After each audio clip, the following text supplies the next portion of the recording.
Welcome to Buck What You Heard. My name is Gene. You can reach me at Super Heavyweight. You follow me, I'll follow you back. I'm joined tonight by my special host and co-host. I should say co-host. I know you're looking for Michael Pless and Steven Beck. How are you doing tonight? I'm doing well. I'm doing really well. Last day of the week before Bucs football, finally tomorrow. So yeah, I'm excited for it. Man, just it's crazy when you look at that last game with the Saints and that walk-off touchdown that Chris Godwin caught, and then we go into the offseason and everything that's happened in the offseason, from the free agent acquisitions to the draft and kind of going into the OTAs and just getting up to this point. It really makes you exciting that football is finally here.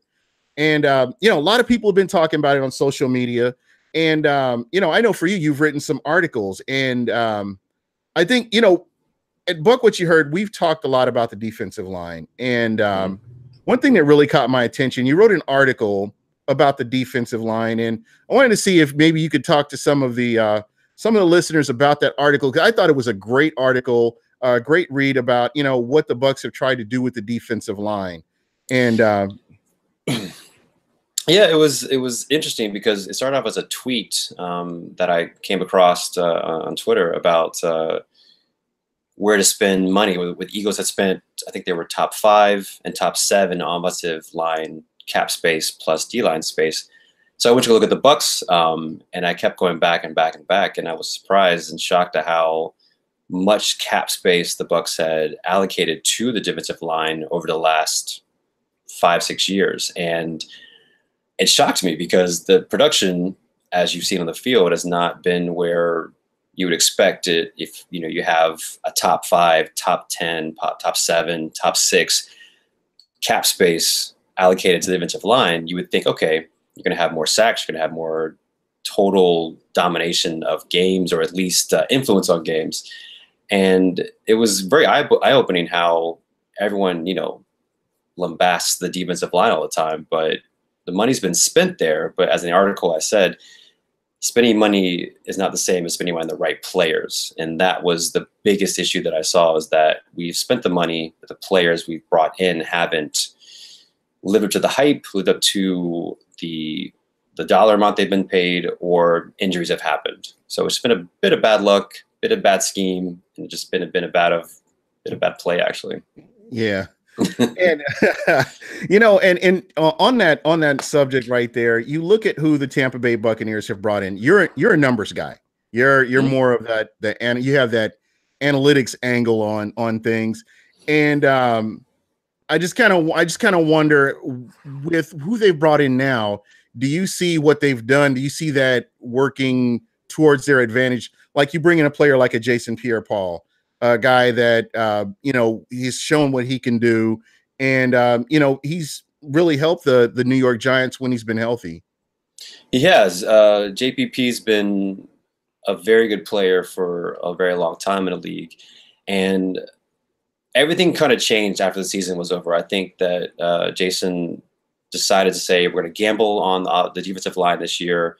We're going to bring in Baker, and we're going to bring back Jaquez Smith, and Ghost is going to come back, and Spence is healthy, so we're going to go ahead, and this is going to be our line, and we're going to save the money, because they have a lot of contracts coming up that they had put money aside for. Donovan Smith, you have Marpet and Quan, and then Jameis potentially in the future, but those 3 are in their 4th year right now. Right. And that kind of went out the window, I think, their offensive game plan at the end of the season, because they said, we have no defensive line. We have to do something about it. So they kind of blew up their long-term plan because they have to win. And they said, our defensive line has to improve with better players, not just money spent at it, but better players. So you bring in JPP, you give up a 3rd-round draft pick, which was a massive thing to give up. I mean, you don't give up 3rd-round draft picks. It's hard to do. Plus, a guy who's making $12 million, I want to say, this year, and $14 million next year. But you had to, do something. So then you do that, and you bring in 2 great run stuffers in the middle, who are hard-nosed guys who just go in there and blow stuff up. You get Spence back. You bring in a defensive pass rusher in Curry, but Curry's also pressure. He pressures the quarterback a ton.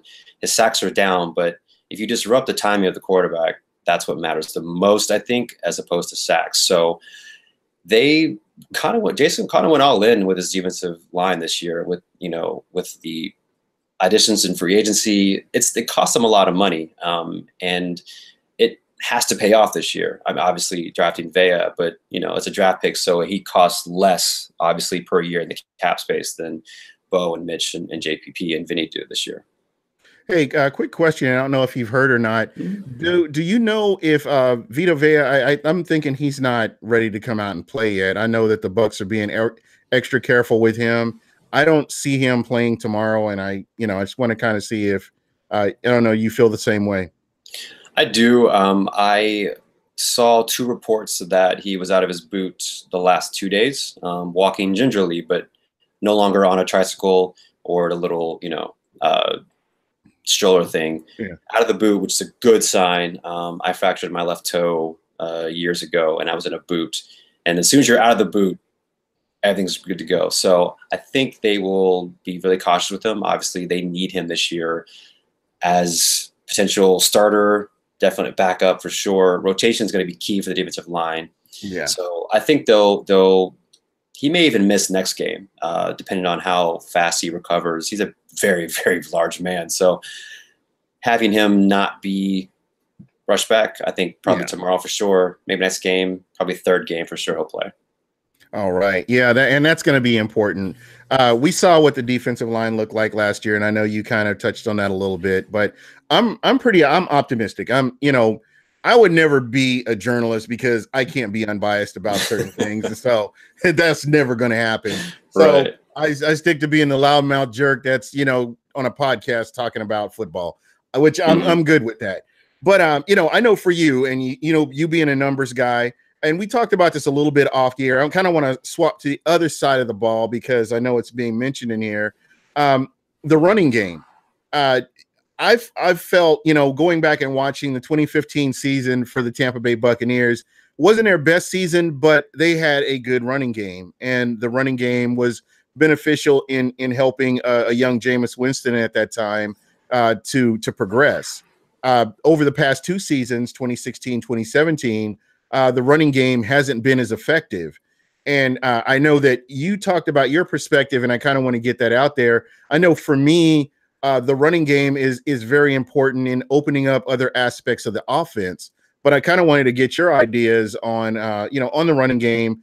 Is that something that fans should be looking at tomorrow to see how I realize it's preseason, vanilla plays, no real scheme, but just getting to watch these guys run between the tackles and see what they can do. Is this something that fans should be looking at? I think they should, and they should be concerned with it. And the running game has disappeared the last 2 years, and that's been part of this massive unbalance in the team. 2015 was the best offensive line Jameis has had, and the Bucs have had in my recent memory. The line finished 9th in run blocking, and it finished 14th in pass protection that year in efficiency. And you could see it. Doug had massive holes to run through, could steadily click off runs, and we control the clock. And Jameis had to do less that year, even though he still did. But then it all disappeared. Doug fell off the earth on 16. May gets retired. Sweezy couldn't play for the entire year. We had pieces in there. It's kind of a miracle that we actually ended up winning, 9 games. And then last year it was supposed to be, okay, well, things are back. We're going to go from there. And then everything kind of, again, went downhill immediately. Doc got injured. Allie got injured. Sweezy didn't play up to par. Evan Smith and Pamp didn't lock anything down. And there was just nowhere to go. I mean, Doug had his issues, I think, but there was far too many times when he get crushed in the backfield and it spooked him. And so the balance of the team wasn't there. And it needs balance. I mean, with Dirk Carter's offense, he likes to throw the ball a lot, but he also likes to run a lot as well, too. He needs to have that balance of play action to run. And teams didn't respect it last year. And the guys we had just didn't, besides Barber played well down the stretch. I thought he he was pretty good. And I'm glad he was given a chance to come back this year. But with the addition of Jones coming in, Quiz is still there. You have Wilson's not playing because he's injured. I'm excited for him. Hopefully he can stick on as a punt returner. But I'm excited to see the game tomorrow. I mean, I know it's vanilla, I know it's preseason, but I used to be in the realm of preseason doesn't matter. I mean, I remember watching, preseason 4 no Bucs teams and being like, oh yeah, we're going to be great. And then it didn't matter. Yeah. But it does. It matters tomorrow. It matters the next game as the next game, because what's done in preseason happens during the season. So if they're not opening holes for running backs tomorrow, and they're not happening the next game, it'll happen this season. Like, I want to see the first line open up holes, the second line open up holes. I know there's injuries, so it's going to be kind of weird with how they play tomorrow. But I want to see the running backs hit holes and gain 3, 4, 5 yards on a regular click basis. Even though it's vanilla defenses, I want to see the offensive line move people, because we haven't seen that in 2 years. Right. And what I think too, in talking about that, these guys, they have to produce. We look at Peyton Barber. We know that he's going to be the starter, but in my opinion, it really doesn't matter who starts. It's how they finish the game. In my opinion, they need to be hitting the hole and getting these yards. I was watching Doug Martin back in the day, and back in 2015, he was hitting the hole. He was getting yards. He was just making big plays, and we just haven't seen that on a consistent basis. Hitting the hole and making all those consistent plays. So you need to see that. You got to see that from the running backs hit and go, because far too often they were getting hit in the backfield or they were hesitating, and then it's a 2-yard gain instead of a 4-yard gain, and that's 2nd and 6 to 2nd and 8, and it was just everything got stalled out. Like, we didn't have a consistent running game, and we couldn't rely on it. So that's why we threw 605 times last year. Yeah, most definitely. And that's what you kind of run into. So to me, I'm expecting to see more out of Peyton Barber. I know last year you had a lot of fans that were second guessing the coach, saying, why didn't you give him more touches? And I realized that with Doug Martin in there, and they're trying their best to give him as many opportunities to make plays, and you just didn't see that. So I don't know. I think, and I wanted to ask you this: do you think with Peyton Barber getting more touches, does he get stronger throughout the game, or is he somebody that can handle a load like this running the ball? It'll be interesting to see. I don't think he has to worry about that because of Rojo. I was confused about why he wasn't getting the lion's share of carries midway through the season last year. Because whenever he was in, he was definitely and clearly the better running back of the two. But for whatever reason, Dirk stuck with Martin continually, and I don't know, but Barber showed well. I thought he ran really well. I don't think he can maybe handle the full load, but he's a bigger back. So paired with I hate to use the word shiftier, because then it makes you sound like you're talking about Reggie Bush. Like a change of pace. Yeah, but Rojo brings a different layer of speed and different layer of cutback ability. Hopefully his hands pass pro gets a little better. But I do believe that combination of the two will keep both of them fresh. I mean, I'd love to bring Barber in on 3rd and 2, and late in the 4th, and defense is tired, and we have to get this 2-yard gain, and he puts 225 pounds and just pops it over him. Yeah, I know what you're saying. I know for me, just watching him last year, it was just frustrating where you weren't seeing the running game really producing like it should, and that's something that I'm really expecting from this running game this year. It's going to be beneficial. It's going to be important if the Bucs are going to win these games, because this is a tough schedule. I am too. And the offensive line graded out.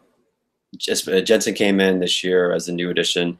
The offensive line graded out better as run blocking than pass pro. So with the addition of Jones and Barber coming back, all the makings are there, and obviously OJ's blocking ability, all the makings are there really to have a more dominant run game. which is going to be really important. I mean, I want to see these guys be able to say, all right, your defense is ranked 29th against the run. We're going to run the ball 30 times on you. And then that actually works. And we only throw the ball 25 times, Like, I don't mind those kind of games. I don't want to see them every week. I don't want to see that force-fed, but you take advantage of mismatches. And if we're unable to take advantage of somebody's poor run defense, then what are we doing? You have to take advantage of that. That's gonna always be important. And what are we gonna see from the quarterbacks? I know that's one of the other topics that's been kind of big. How are they gonna balance all this out, especially with Jameis' situation and making sure that Fitz gets enough reps to where he's comfortable when the season starts? I know in my perspective of it is he's a professional. He's been doing this for well over 10 seasons. So we just kind of, just have to see how he feels about it, I guess. Yeah, I was on Twitter and I made my statements about I'm not a fan of Jameis having reps the third team. I don't think it helps him at all from a standpoint of developing. He has a brand new center because, like it or not, he's going to be the starter when he comes back because the Glazers have to know what they have in him because he has 13 games to say, okay, well, he's worth $25 million or we're going to franchise him next year or whatever it may be. So he needs to work with Jensen snaps. And I've been under the assumption that Fitz is a veteran. He's not going to play that much better or that much worse based on having tons of reps. He's a 13-year vet, 14-year vet.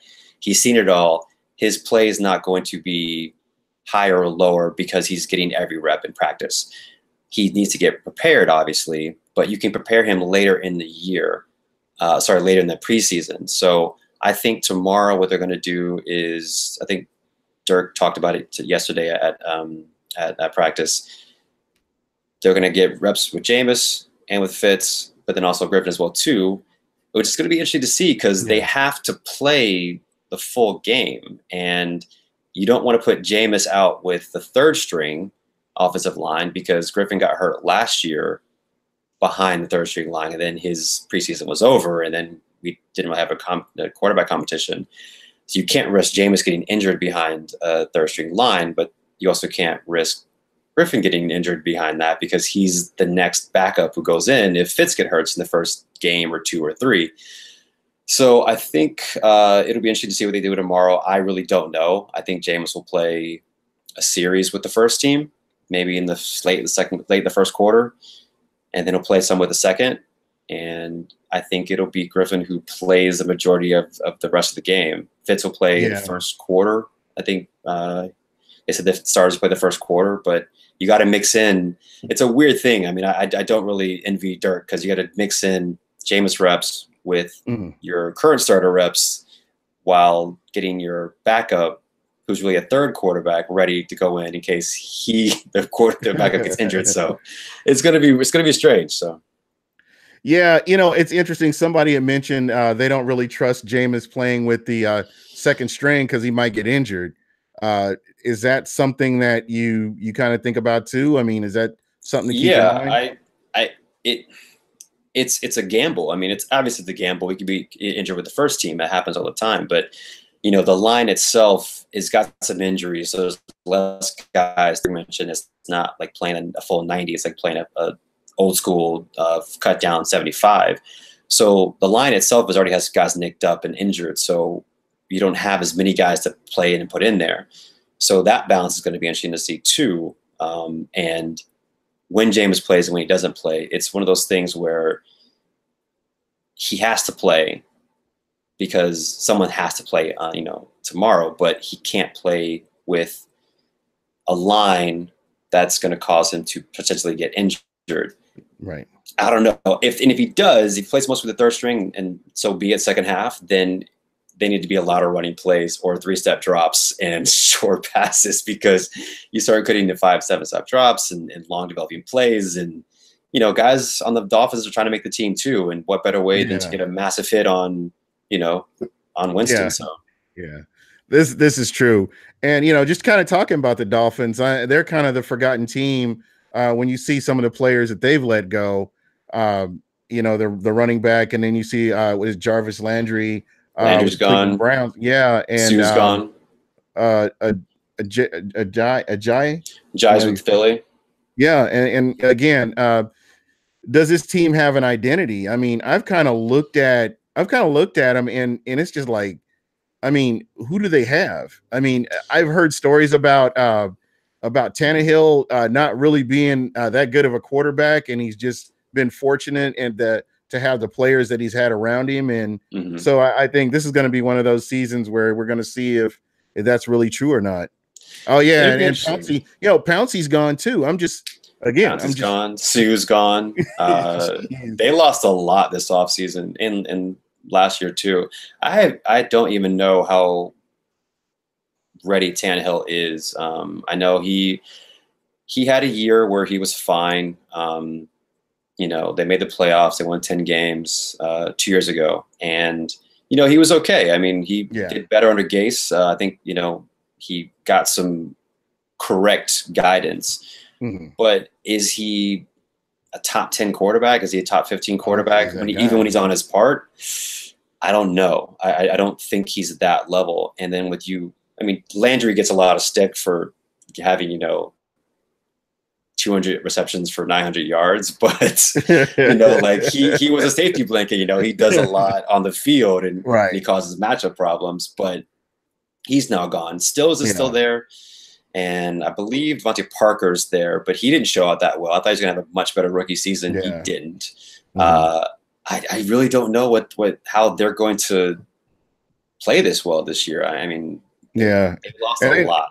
Yeah, they have. And then you look at what the Jets have done, and you look at what the Bills have done, and then you got to consider New England's in that division too. So again, it could be a very long season for the Fins for sure. Yeah, it really could be. But kind of getting back to the Bucs, because that's what we're here for. Yeah. The cornerback situation is another situation I really wanted to talk to you about. Just kind of get your thoughts on it. You've got Vernon Hargreaves, you got MJ Stewart, you've got Brent Grimes, who we haven't seen Brent Grimes, and like a week. He's a veteran, so I wouldn't. It's not anything that I'm concerned about, just not seeing him, because he knows what to do in this league. So he does, but it's been strange that I haven't seen or heard about him, or he hasn't played in like almost a week. I think I want to say I might be off by a day or two, but it's a bit strange. But he could be getting the most veteran days because he's 35, and let's save him. He doesn't need the reps totally. So. So he's giving some of these other guys a chance to play. I'm liking these rookies, but again, when we're not going to really know what you have until you get these rookies up against wide receivers that aren't wearing the same jersey as they are. So I think it's going to help them that they play up against Deshaun Jackson, Mike Evans, or a Chris Godwin. And I think it definitely helps them when they go out and play up against some of these other guys. So again, that's something that I'm going to definitely be watching for, is that secondary position to see who sticks out, who makes plays, and just different behaviors that you're seeing out of these cornerbacks. It's a big time for all of them because besides Grimes, I mean, obviously, Stewart and Davis and Vern are safe. Vern's got like an $8 million cap hit this year, so they're not cutting him. But they're shuffling around. Brian Smith has to prove a lot this year. He, took his lumps last year playing. He's probably played before he was ready after spending a year sort of learning the safety position. You have a wide open starting field. Grimes has one side locked, but the outside is still open for Vern to take it back over, or for Davis to step in and get it, or Ryan Smith. You have the slot position with Vern fighting, and then MJ Stewart fighting for, who's been amazing this camp. He's really, really got an edge to him that I like. And I could say I was not on board with the pick. I was very I was Chicago for work, and I got back to my hotel, kind of late, and I was watching. I was like, who? what? Because I was like, all right, we didn't draft Derwin, so let's grab a safety here, and that's gonna be perfect, or another cornerback, and I was kind of like a slot corner at 53. All right, but he has played well. He's got a great attitude to him, great edge to him. Javian's still fighting for a spot, and nickel. There's a lot of guys who have a lot to prove tomorrow over the next couple of days too in camp. Yeah. So I'm excited for it because you could have Vern starting outside, even though most people wrote him off after the first 2 years, and you could have Davis sitting as backup in case someone gets injured. Stewart could take over the job at nickel. Smith could get the outside job. I mean, there's so many things kind of lined up for that. We got to wait and see like how they handle the pressure of tomorrow and going forward. So anybody on the bubble that you're seeing, I mean, when you look at this team top to bottom, anybody that kind of sticks out to you that's on the bubble? For me, I was kind of looking at Jacquizz Rodgers maybe as somebody that could be, but again, he knows the system. I don't know how that would work out. Charles Sims, I know they re-signed Charles Sims. I know a lot of people are really, kind of down on that guy, and they'd rather see him gone. But again, he's one of those guys that can make the teams as well. Yeah, Sims is gotten a lot of stick. I've given some over the last 2 years or so. When he's great, but there's a lot of limitations that what he brings to the team. I think when he comes on the field, a lot of it too often is predictable. But I think he's safe. Jones, obviously, Barber.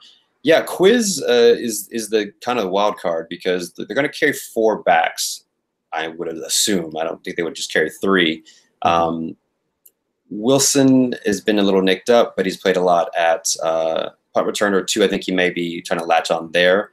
But if he shows out over the next, 5 weeks, he could actually push out Quiz for that spot because he could do double duties, like backup running back, but on game day, kick returner, punt returner. Also looking at Watson. He's kind of in a battle with Bobo Wilson at the moment for the 5th wide receiver spot. If they keep 5, if they keep 6, then I think he would have a good spot to it.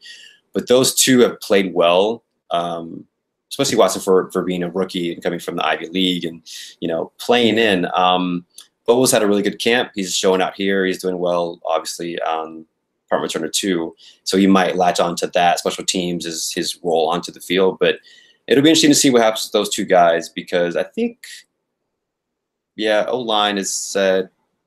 Safeties are pretty much set. I mean, what's funny though about safeties? I haven't been to camp yet. I'm gonna hope to go in like a week or 2.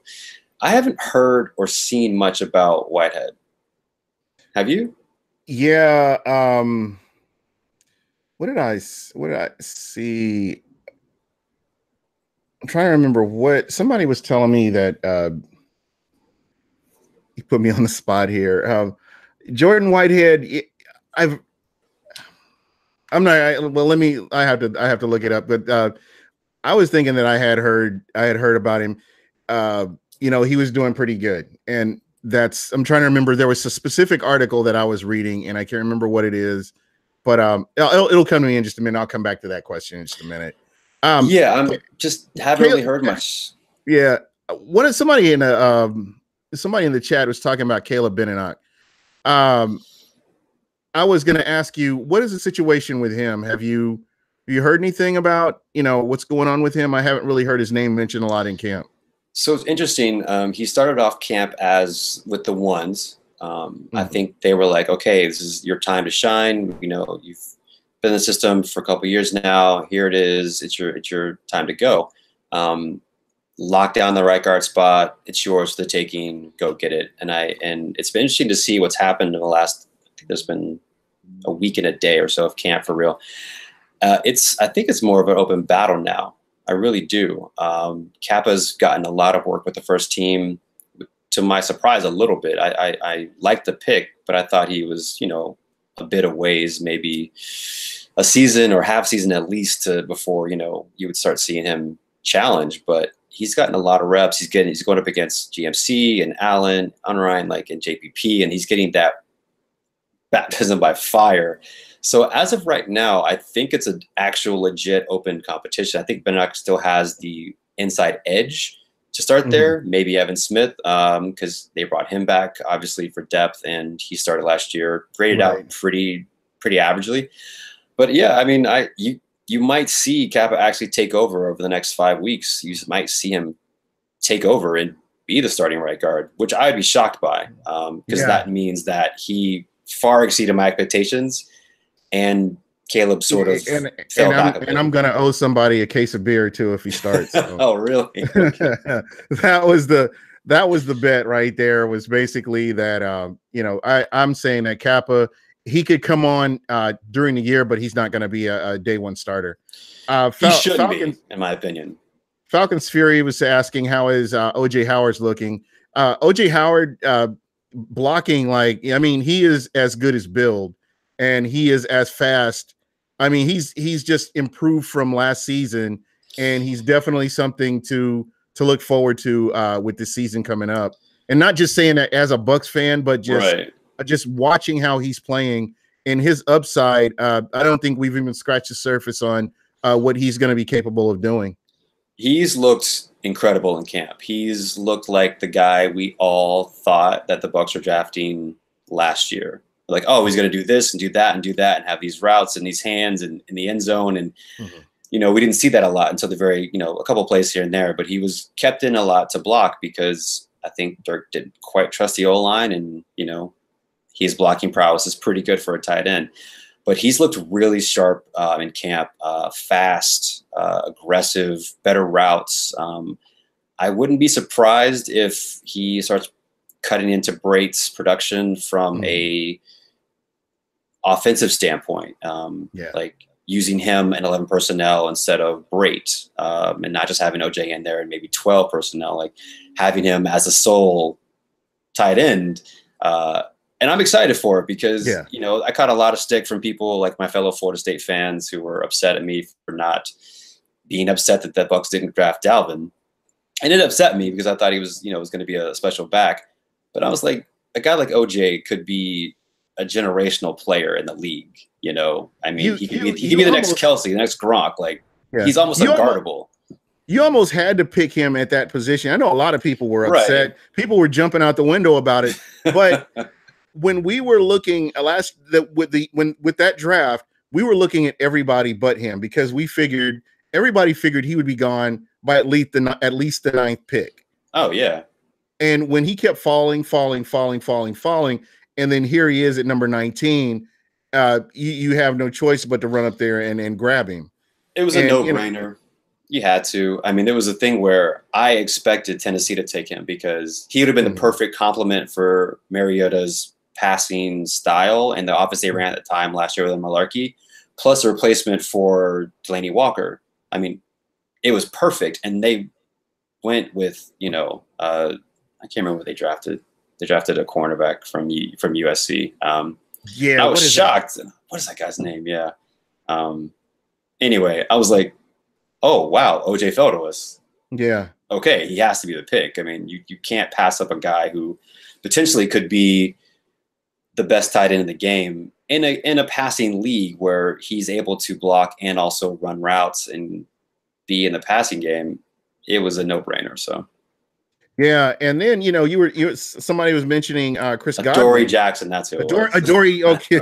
Harry, Mark Magna, thank you so much. Thanks, Mark.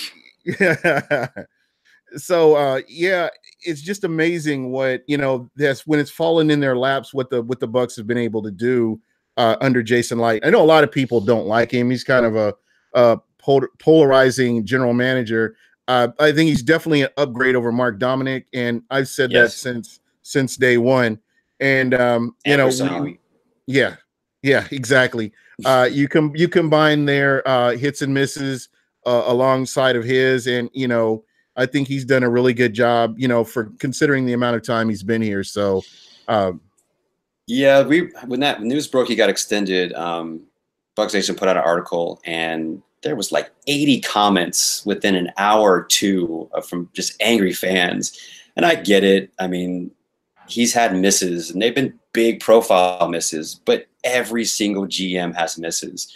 Every single one of them. Who would you? And every time I get that, I ask, who do you replace him with?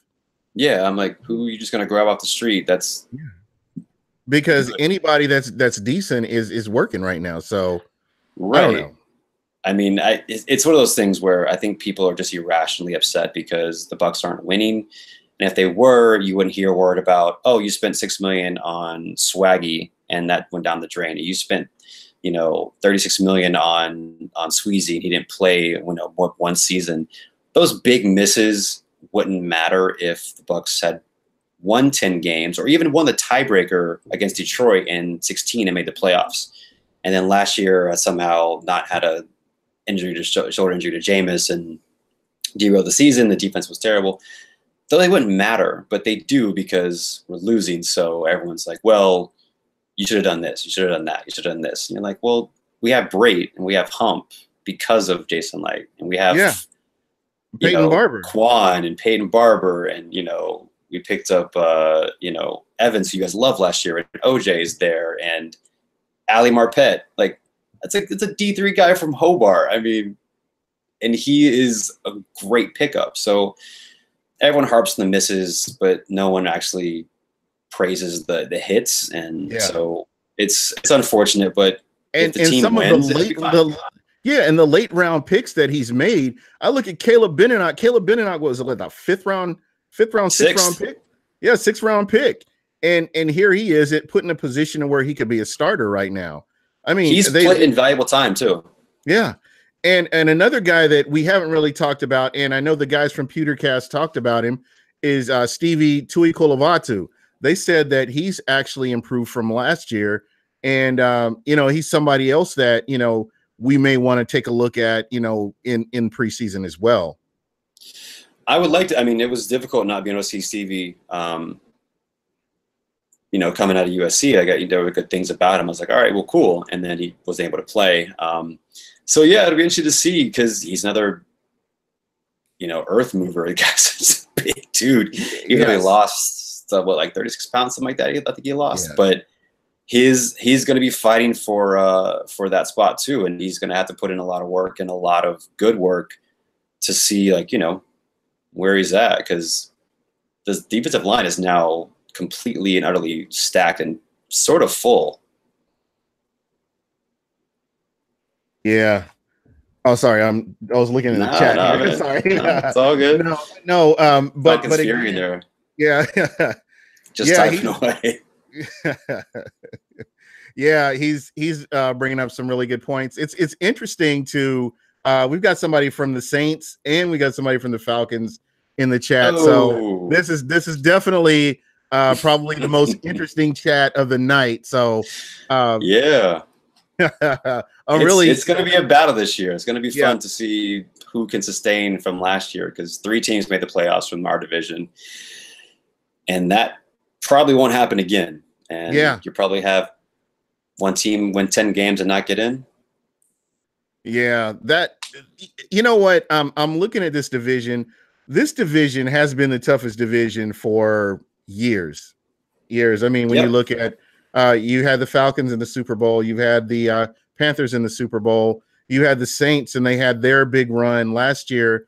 I mean, it just, they give teams fits. So it's great to be. I hope, and at this point, hopefully all this can be converted from paper onto the field, and we can see these guys out here. I'm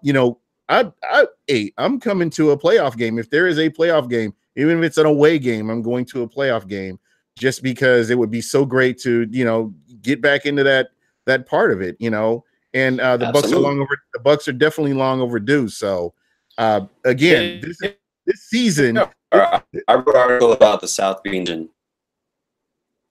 Oh, gotcha. Okay, go ahead. What were you saying? Could you? No, I wrote an article about the NFC South being the kings of the NFL division-wise, and it's been that way for about 3 to 4 years. I mean, you've had one team that will be kind of off the rocker, but there's been a dominant team from the NFC South every year for the last at least 3 years, going back to 4 years, and the overall difficulty of the division is unmatched. I mean, the NFC North is really close, but I mean, the Saints were a goofy play away from going to the NFC Championship game last year. Who knows what's going to happen there? So You could have had Yeah, 3 years in a row. I almost choked on my beer on that play. It was one of the all-time. Minnesota. That's the Minnesota Miracle. But again, I didn't even know what to say about that. That was just unbelievable. But again, just kind of rounding things up here, with the Bucs, just kind of getting back to them. Something we kind of touched on a little bit. I want to kind of get back to his coaching. And one of my things every year, myself and Michael Pless, we look at different things that we will be looking for in the preseason going into the regular season. And coaching is going to be huge. I know with the addition of Brentson Buckner on that defensive line, that, again, just listening to him talk is just incredible. Just how he's coaching up these defensive linemen. And I have high expectations for this defensive line compared to what we saw last year where they were unable to stop the run. I expect them to do a whole lot better this year. And, just with him being there. And, again, Mike Smith doesn't have any excuses. He's got pieces in every position to where he can be successful. There are no more excuses.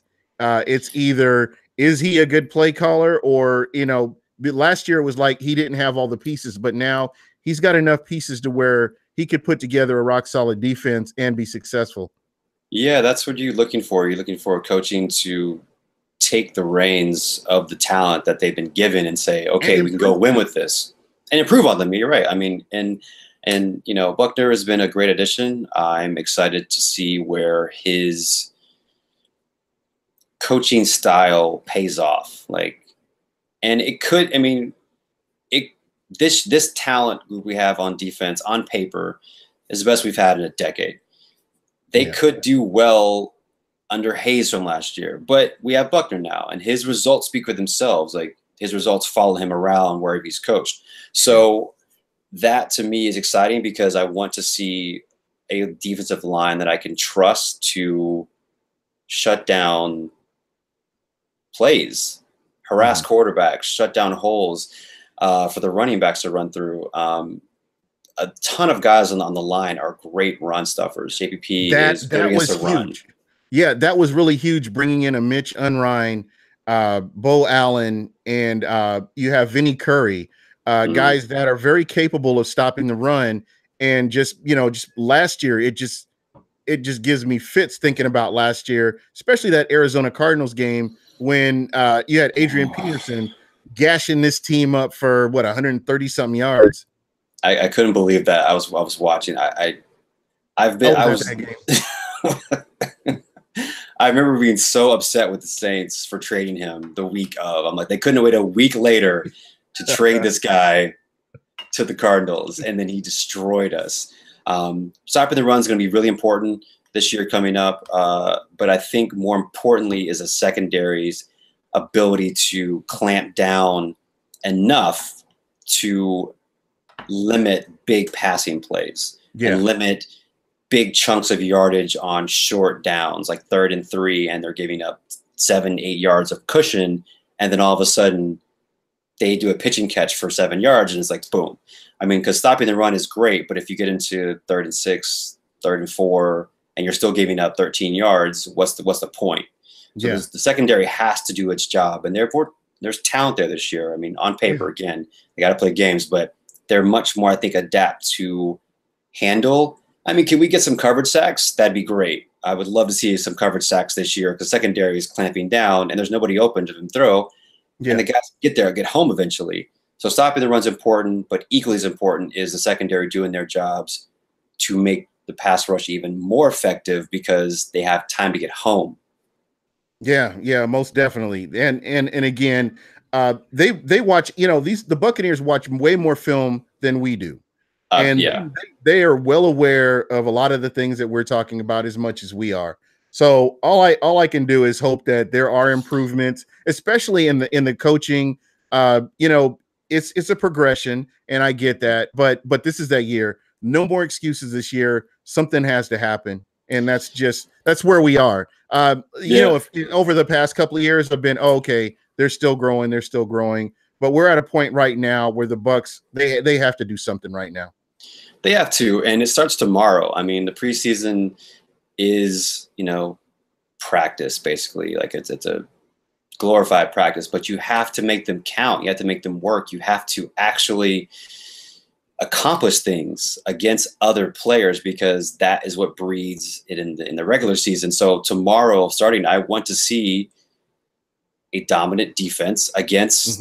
If it's the ones versus the ones, I want to see our defense do well. If it's the twos or twos, whatever it is, I want to see whoever's on the field. Obviously, the third and the fourth, you start going, okay, it doesn't really matter. But like the first and the twos, I want to see them do well, because they need to. If the Finns are going to have a really weird year, they need to do well against them, because they're supposed to. I want to see the offense do well against the ones. I want to see the offense do well against the twos. Whatever's in the field, plays, I want to see them correctly called and correctly executed, because we haven't executed well enough, and we haven't done well enough in the last 2 years or 3 years, actually, we're going to go back to 15, to justify having hype and having, we're going to be 11-5 this year. Like, we got to see it, and I want to see it continually build for the next 5 or 6 weeks before the season starts. So yeah, I want to see us score touchdowns in the red zone tomorrow, because these guys need to do it. They need to go in and do it, and that's what is massive to me going forward, is that will the team actually do it? All the players are in place. Coaches are back. Can they go do it? Yeah. And you know what? We talk about the red zone. I think that, and you talked earlier about things carrying over from preseason into regular season. This is very true. I mean, what we saw last year, where there were red zone woes, you saw that carry into the regular season as well. They have to come out strong. And somebody had mentioned Amazement 717, start fast, finish strong. And that's what the Bucs really need to do. And in all aspects of the game. They do, and it's tough, because I have an article dropping tomorrow on Bucs Nation about the red zone woes, not just for the Bucs, but the last 11 seasons of Dirk Cutter's play calling as an offensive coordinator, head coach, and play caller. The data is not great. It doesn't really bode well for the future of, this year we're going to turn around and we're going to be in the top 10 of red zone scoring TD percentage. The numbers just don't back it up. And I think a lot of the problem is that the offense is so spread out and stretched and relies on explosive plays that when it gets down to the red zone, people have talked about this before, but it gets compressed. Right. And the play calling doesn't really change. Creativity isn't that great. You don't see the creativity you see at like McVay, or you from Shanahan, or from Pedersen, or Andy Reid. So it's more execution. I think the older Jameis gets, maybe Fitzpatrick as well too, the first 3 games, you will see definitely with Jameis, because Matt Ryan was a 5th year, 6th year, and 7th year quarterback when Dirk got a hold of him in 2012, 13 and 14. And the offense took off. But the offense is built more for a veteran, especially in the red zone with tight spaces and quick reads and the right throws, the right windows. And it's going to take a lot this year for the Bucs to have a successful red zone. Just from the data that I uncovered, start fast, finish strong is great. Historically, Dirk's offenses do not start fast. He's got 176 games as an offensive coordinator, and there is 75 first quarter touchdowns total. Wow. 42% of the time you score a touchdown in the first quarter. He talks about it all the time. Got to score a touchdown in the first quarter. But historically, his teams start super slow. 114 touchdowns in the second quarter. Massive jump. And I'm sure teams start slow and finish there. But historically, I went through like Jacksonville from 07 to 11, and the Falcons from 12 to 14, and the Bucs from 15 to 17. And even during even during like the greats, even during the 2012, when it was like when Falcons were destroying everybody and scoring everything, they still started slow. So it's going to take a lot for the offense to, in fact, start fast continually. And it'll be on the defense. And that was what we talked about last year a lot of times, is that if the offense starts slow, the defense has to figure out a way to keep them in the game because that's historically what happens with the offenses of Dirk runs. They start slow and they start getting more momentum in the second quarter. He changes play calling tendencies from the first and second quarter more, throws more on first down and second down than runs. The defense has to find a way. Here's an interesting question for you. How is that number compared to other offensive coordinators? Mark, that is a good question. It is. So I did one just for fun for Josh McDaniels, and granted, he's got Tom Brady. I get it, but he has 114 touchdowns in the first quarter over his tenure as offensive coordinator.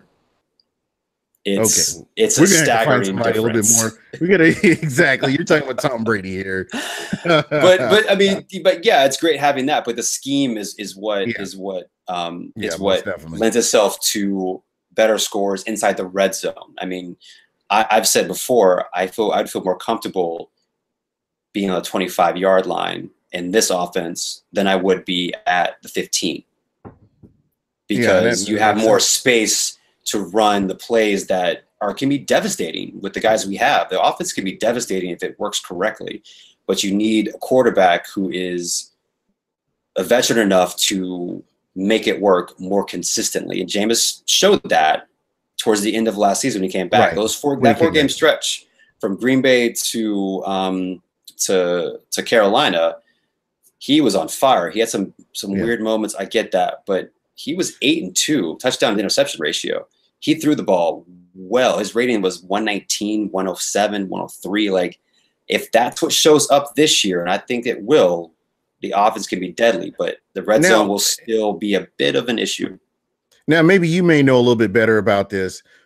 Was Jameis hurt prior to him being finally taken out and rested? I mean, how many games did he play? How many games did he play hurt in your estimation? So the way I looked at it, I watched the tape. He got injured against the Vikings, and then he played. Because remember, the next game against the Giants, he looked pretty awful for most of the game. He had 3 touchdowns and 300 and something yards, but his completion percentage was like 54%. You're like, where did this come from? Because he was 70% the week before. Got hurt against the Vikings. Played against the Giants, hurt. Played against the Pats, hurt. Was still manageable. The hit against the Cardinals tweaked it. He was okay still. The strip sack against the Bills is when it all went to the bottom of the sea. So because he when he was throwing, the second he got strip sacked, his arm was coming forward and it ripped, in my estimation. Because after that, he was never the same. Because he looked fine against the Bills for the most part. But the Carolina game the next week, you're like, who is this guy? He has no velocity on his passes. He was throwing his entire body to throw a 15-yard pass. And then he got hit again against the Saints and it was over. So he played, in my estimation, Vikings, Giants, he played about 3 games with the injured shoulder. So you really only had 5 games with like a legit healthy shoulder. And again, this is one of those guys where within the next couple of years, I would say either this year or next year, he will be the all-time leading passer in Bucs history. And just that fast. Based on what he's done. I know a lot of people have a negative view on his play, but I feel like what he's accomplished in this short period of time with the weapons that he's had, and things have gotten better as the years have progressed. But I think he's done an amazing job with what he's had. Yeah, I do too. I mean, 16 was a disaster for, offensive weapons. I mean, he had Evans. Yeah, look at the running backs. That was it. The running backs were gone. I mean, you had Freddie Martino. Cecil Shorts were coming in, catching passes, touchdowns. And you're like, who are these people? But he made it work. And that's the thing, is that he can make it work with anybody. And his progression on the field, I think, will continue on. I know he's 24. I know he's scoring his 4th year. But I really do think we would have seen a more complete quarterback last year without the injury. This offense kind of magnifies his flaws, but it also accentuates his greatness when he's on. And I think that's more consistency is what we're looking for. And he's got 13 games. I mean, with everything that's happened so far, he's got 13 games to sort of cement his status as fifth-year option, long-term extension, or we're moving on. Yeah. Yeah. Is he the guy that can take you deep into the playoffs, even to the Super Bowl? Is he that guy? I believe so.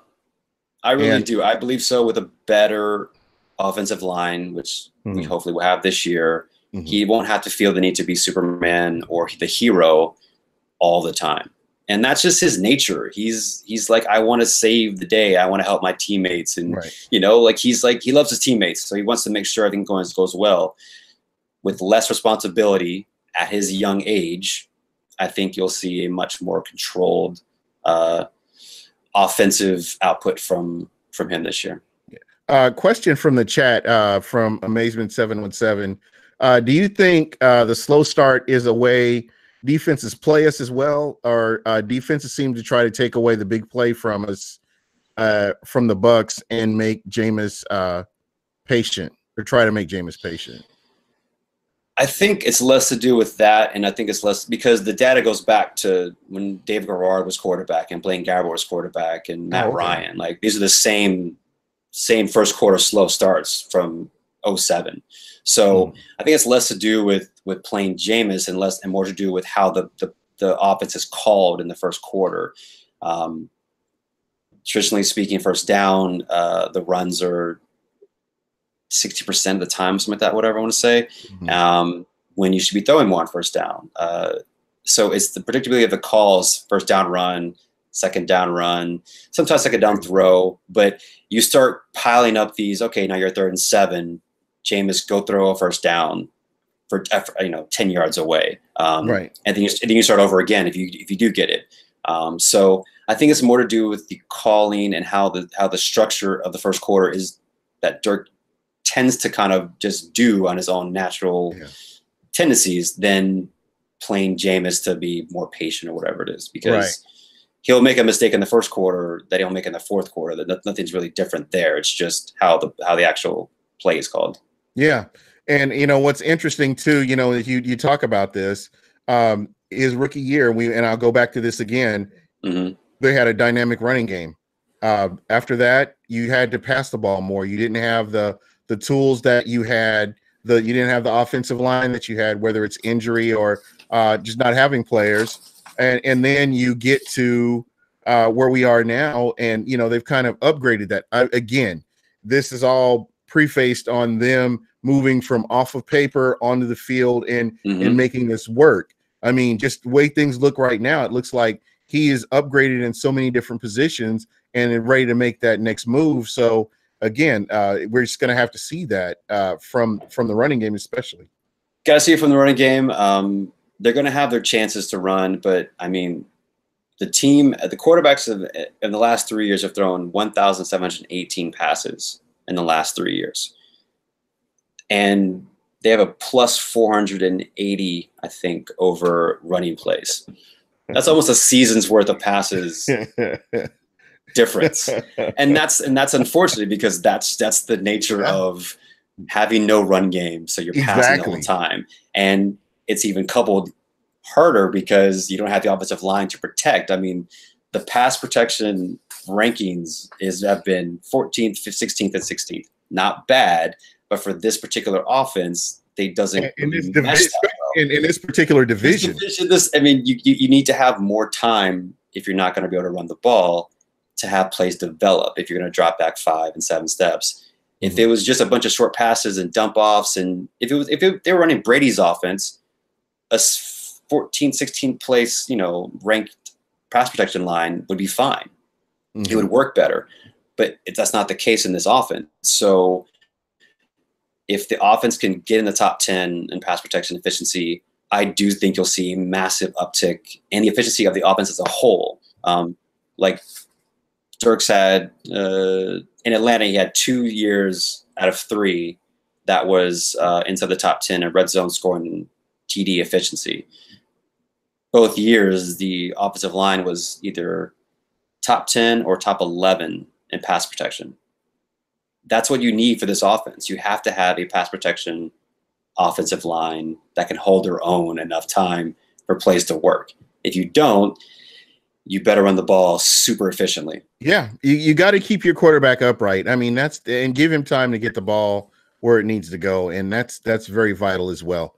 Yeah. Again, I think with the weapons that the Bucs have, there is no reason that the Bucs don't, go to the playoffs. Realistically, there really isn't. And I agree. There really isn't. I mean, it's a tough schedule on paper, but again, and we look at all you can do is look at 2016. I heard the same story about the schedule the Bucs had. The Bucs had one of the toughest schedules in the NFL in 2016, and they had a winning season that year. Again, what is it this year? I think the Bucs have the toughest schedule. I think it's like top NFL? 4 or something like that. It's not a great one. Like it's not a great one for sure. I mean, there's sand traps everywhere where you look, but who cares about that? I mean, every season is different. Things change. I mean, the Saints are going to be missing Ingram. The Steelers are probably just getting Le'Veon Bell back. Ben's a year older. The Eagles are going to have, Wentz is going to come back from an ACL, a massive ACL, MCL surgery. He should be ready for that game, but is he going to be 100%? Is he going to be like a football shape? So yeah, the first 3 games suck, but again, the team itself should be good enough to overcome that. Absolutely, and even with Fitzpatrick. Yeah, Fitzmagic is a veteran. Baby. Yeah. Fitzmagic is he's gonna confound me with some of his throws, but he's also, I think there are also gonna be enough plays for him to make, and we'll be okay. It's gonna be the defense. If the defense is lights out for 3 games, we have a very good chance of going 2-1. There you go. My opinion. And it's funny. I look at Fitzmagic, and a backstory is when I won fantasy football, he was my quarterback. When he played for the Bills? When he played for the Jets. Oh, for the Jets. Wow. That was the last time I played fantasy football, was that long ago. I won the champion. I won the championship, and I retired on top. So that's my thing. Fitz can make all the throws. His velocity starts to, I think, wane a bit towards the end of the game. But I mean, he's not 25 anymore, but he's seen everything. He's still going to make throws. Sometimes you go, what? Like 2 of those bombs in Arizona. You're like, what? What are you doing? But then he'll hit Evans on a perfect deep route. I don't know. Do you remember back to the Cardinals game? Mm-hmm. Fitz was the touch that he had on the ball to Deshaun Jackson I was like, who is this guy? What did they do with Fitzmagic, the real Fitzmagic? But he can actually, and we saw that a little bit in camp too, where he's starting to build sort of a rapport with Deshaun Jackson, which I'm very happy to see. Again, to the fans, I'm going to say this again. I said this last year, even before this year got started. That Deshaun Jackson's going to have a big year for the Tampa Bay Buccaneers, and you heard me say it first. It's the same thing we saw with Mike Evans. Mike Evans and Jameis Winston didn't have quite that connection when they first started out, but the next year you saw Mike Evans. Mike Evans was balling out, and it's the same thing. I see the same thing with Deshaun Jackson and Jameis Winston. After a year of playing together, I really feel like this season they will have a better connection when he comes back, and he'll definitely be somebody that will be utilized this season. I'm really excited because I think Djax being Godwin's ascension to the outside and more playing time, I think will force I will force Dirk to use Jackson in better ways than just, hey, go run really far, really fast, and then try to hit him with a deep end. Because he's a good route runner. So him being forced inside a bit sometimes on plays in the slot will hopefully open up more of his creativity, because he's dangerous in open space. And you get him on a linebacker, you get him on a small corner, he could create so much havoc in this year, and he will have a better connection with Fitz. Fitz has a better deep ball than Jameis. It just happens. But where Fitz will struggle a bit more was maybe in the intermediate throws where Jameis excels. So that'll be kind of interesting to see what happens in the first 3 games. how much they do those throws, because I would love to see Djax catch, a long 40-yard bomb. That's fun as hell to see, but I just want to see him more used a bit differently this year, a bit less one-dimensional. And I think with Godwin on the outside and on the inside too, you'll see more of that. But yeah, I'm excited for Fitz. I mean, it's gonna be hard, but hey, I mean, why'd you spend money on defense and running back? So, but again, with all the weapons that the Bucs have, when you talk about an OJ Howard, a Cameron Brate, you have a Mike Evans at your disposal, and we haven't even talked enough about Chris Godwin and how much he's improved from last year. I just don't see a reason that Fitzpatrick can't be successful while Jameis is out. I don't either. Godwin's looked sensational in camp. Everything that we thought we were getting, fans thought they were getting last year when he was drafted, and he was brought on slowly as well too. And I was screaming like, why isn't he playing more? Get him on the field. Yeah. Like I love Hump, but I think he should have been out snapping Hump probably at least by game 10. He's going to be a beast this year, and another target for Fitzpatrick to use and work with. And yeah, I mean, it's stunk to think, okay, well, we have these 3 games and now we're starting quarterbacks out. But given everything we have, Fitzpatrick is a great backup in the league. He's capable of winning games, even against tough opponents. Much better so this year, I think, than last year, because the defense is much more stacked. The offensive line should be better protection-wise, and Godwin's a year older. OJ Howard's a year older. We have Rojo now. Like, there's pieces that we didn't have last year, so he shouldn't have to do like a ton. Yeah, hopefully. I mean, that's what you're hoping there's not like another Arizona situation or a Viking situation where we're down 21 points at halftime and then he's just like YOLOing, throwing every ball, 40 times down the field. So that's what you're hoping anyway. Yeah. Dude, this has been great. I really appreciate you coming on, and you have an open invitation to come on whenever you want to. Let me know. Pless will be back next week. I would love to have both you guys on at the same time, man. The analytics that you have, man, is just incredible. Just how you're snapping these stats off and this stuff, and it's appreciated. I mean, you could tell in the chat. I mean, everybody was really getting into what we were talking about, and that's really appreciated, man. And I appreciate it. Yeah, and again, there's enough Bucs content out there to go around. I mean, there really is. I don't think that you should pigeonhole it into certain things. I like your work. I love Bucs Nation. I always have. There are other real Bucs talk. What the Buck, Pewter Report. I mean, just Pewter all Plank. These different. Yeah, Pewter Plank, Pewtercast. My guys at Pewtercast. Rendax and Brent Allen, great guys. Great. And just what they bring, and it is just so much content out there that there's just room for everything, to be honest. And there is, and it's sorry. Go ahead.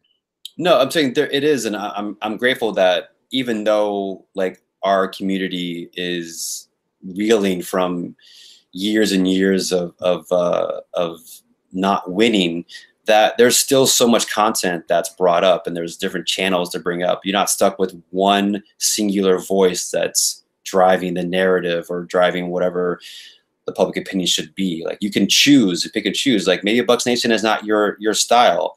Maybe Pewter Report is, or maybe Joe Bucks Fan is, or maybe, What the Buck is. You have all these different avenues to say, okay, well, like Bucs Nation has analytics, they have opinion pieces, they have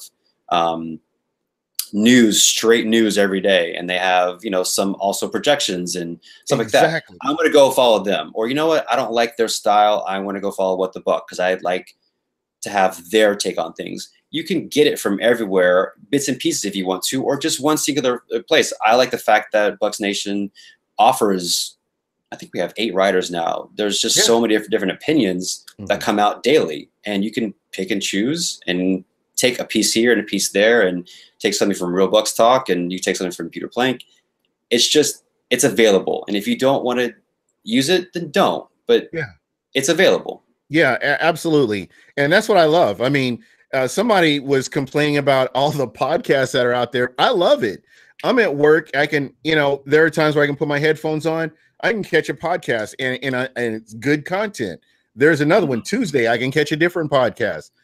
I have Bucs content throughout the week. I appreciate it because it helps me when I'm forming my opinions, or when, somebody may have some information that I don't have, and it prepares me for the game on Sunday that nobody else had. So I appreciate that. And again, I don't want to see anybody being shut out, because for so long we only had one or two avenues that we could go to get news, to get opinion. So let's say opinion pieces. There are some certain people that have opinion pieces that I appreciate. There are other ones, whatever. But to me, I feel like that's what's important, is finding what you like and enjoying what you like. So again, there's just so much to go around that, I appreciate everybody and what they do. I do too. I mean, I've only been with, Bucs Nation since before the draft. So I think March, I want to say, I was approached and decided to come on. Before I was blocked by the previous site manager for some Twitter. Right. Oh man, we got into it probably around like March or April of 2015 before James was drafted. But I always enjoyed this stuff before, and I like the fact that, like I said before, you have everything there. Because, I mean, you might listen to 3 or 4 podcasts in the week, because not every single one of them is going to have the same information or the same take on things. Right. Like, if I'm back on with Pless, like, we went out on Twitter, like, kind of bantering back and forth, but the Vea pick, I wanted Derwin. He was like, you can't have that. Of course. Like, you got to pick, the monster in the middle. And I was like, no. So, I mean, it's the same draft pick. Yeah. Even if I was like, yeah, I like the pick, I might be like, I don't like it until next year from now.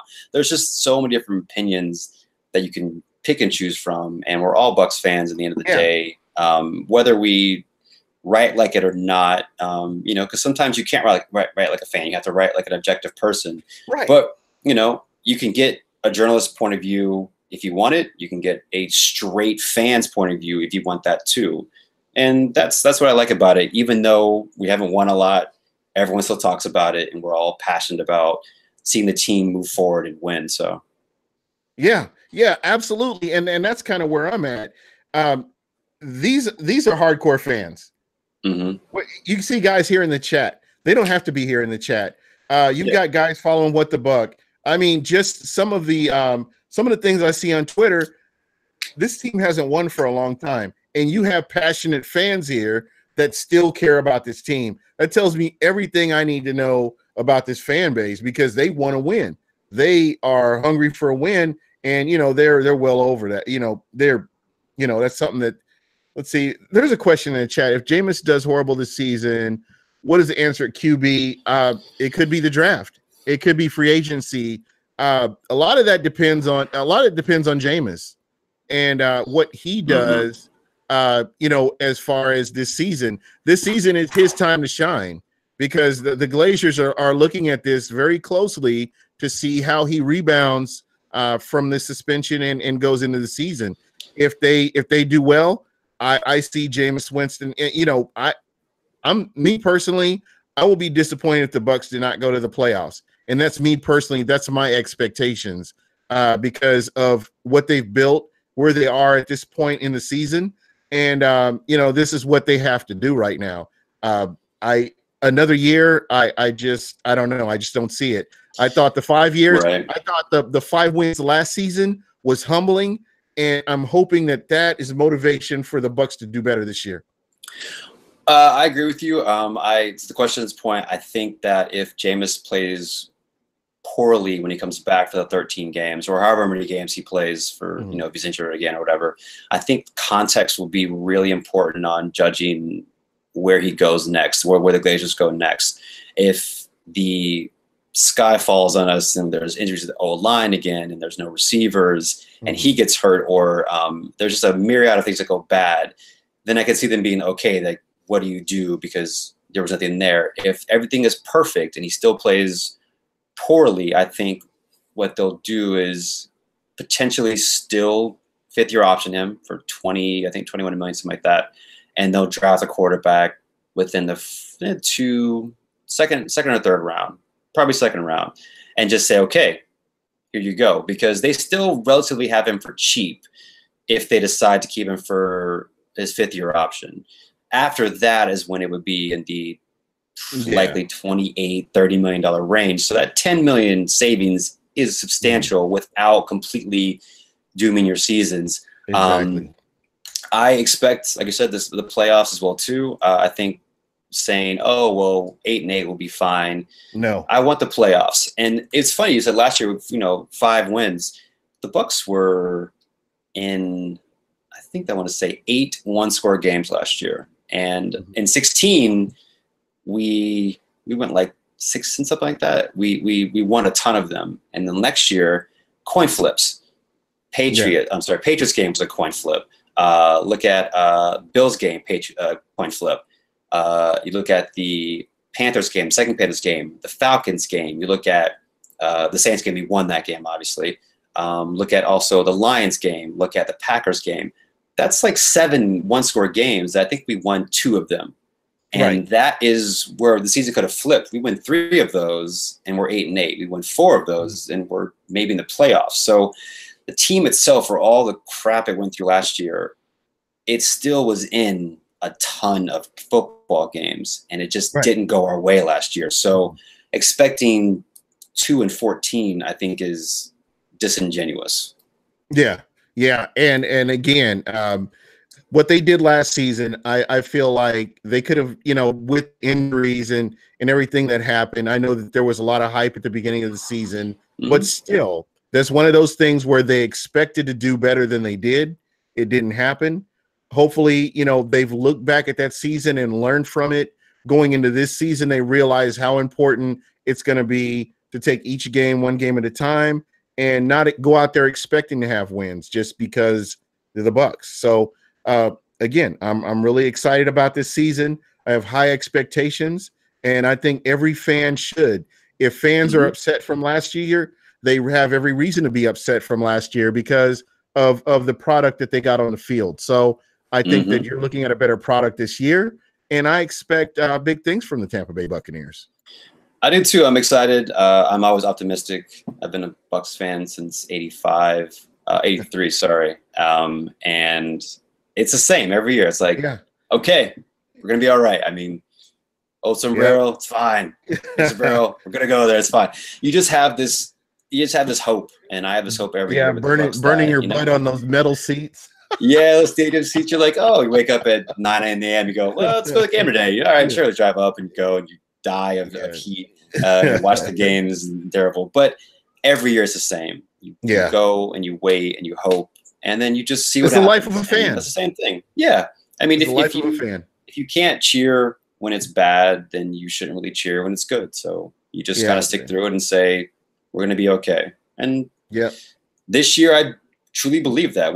I knew there was holes last year, but this year I think there's less holes in the team. Unproven, but there's less holes. Yeah.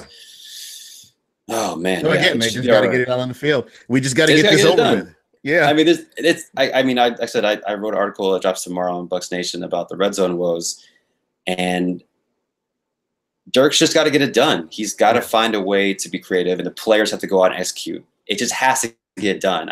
There's nothing else to be said. Like, it's time. Has to get done. It's time. Yeah, the red zone woes have to get solved. Period. So there you go. Well, Steve, thank you so much for being on. Tell everybody how they can get a hold of you. I am at beanbeck78 on Twitter. Forewarned, I talk a lot about soccer. It's coming up soon, and also golf. Well, this is the season's kicked off now. So I talk a lot about that and some politics. So be warned. But at all times, come ask me questions about the Bucs. Be more than happy to entertain and talk some Bucs football. All right. And you can reach me at Super Heavyweight. Once again, if you follow me, I follow you back. Everybody can see that. if I don't get to you right away, I will come around and make sure I'm checking to make sure that any new followers, I'm following everybody back. Hit that like button. And if you're not subscribing, please subscribe. I really appreciate that. This will be up on iTunes here tomorrow. I swear I'm going to get it done. I'll do the editing tonight. I know I'm lazy and whatever, but I will get it done. I promise. This is a great show, great content. I'm going to put this on just like it is and get my intro music or whatever on, but I will get this out here. This was a great show. Very insightful. I really appreciate you. And thank you, everybody, for checking us out. Everybody in the chat, thank you. You made this very entertaining for me as well. So yeah, definitely. Yeah, we're going to jump out of here, but thank you so much. Everybody have a good night.